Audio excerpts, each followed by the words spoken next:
realize your full poker potential. Get instant access to videos tailored to your current skill set and coaching from some of today's biggest winners. New training videos added every day. Here is a preview of one of our recent training videos.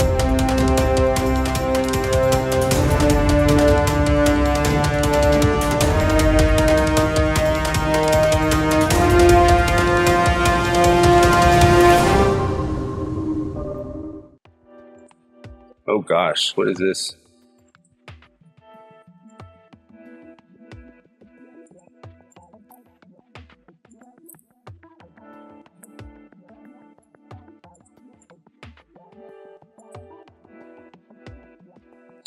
So I'm going to give a villain the flatting range that looks kind of like Munkers, even though they may not be flatting this wide. Out of position, this looks okay. My questions on this hand involve how I should play the flop, what my betting range should be, and also, do I fire the turn? If so, what size? My predictions,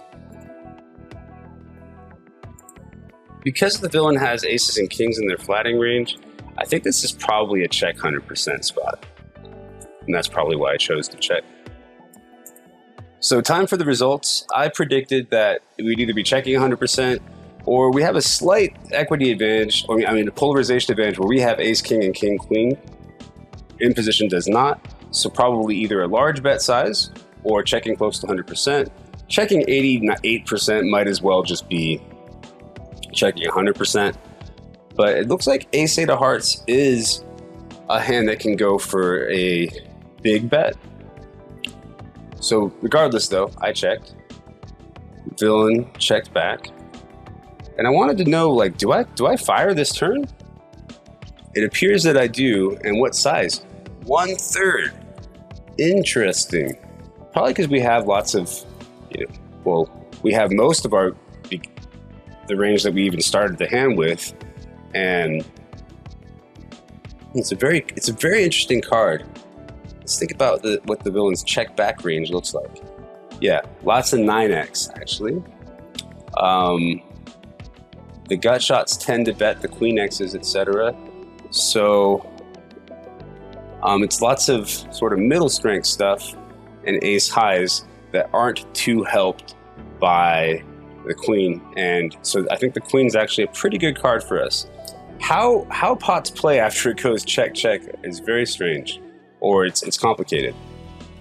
So if we were to look at the equity, yeah, it turns out that the queen is actually a very, very nice card for out of position.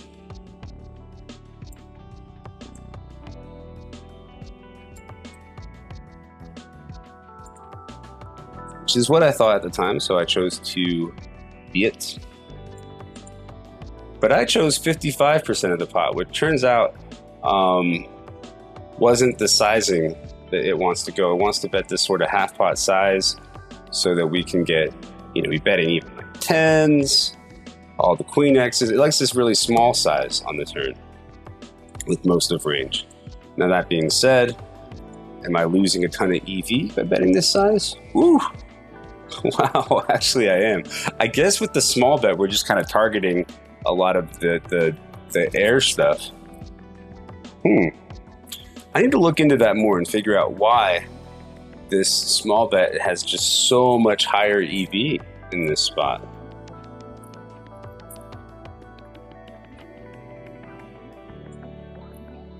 Okay. It's funny that the ace bets so much just because it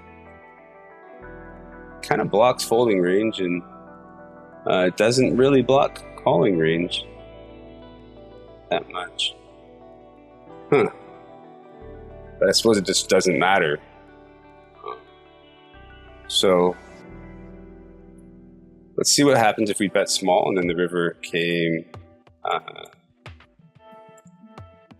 Yeah, I thought it was a pretty tough card to bluff.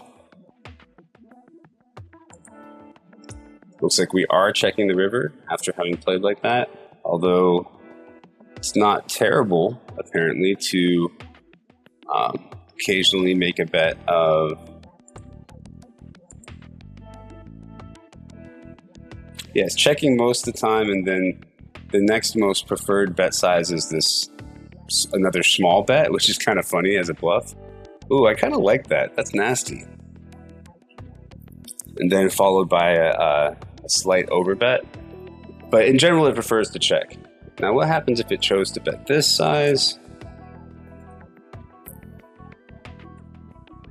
Yeah, ace-8's still the check.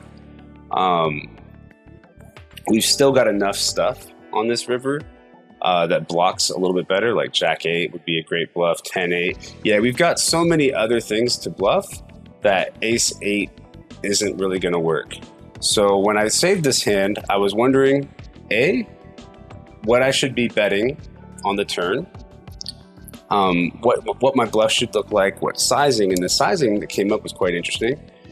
And on the river, I felt kind of weak letting that 9x show down.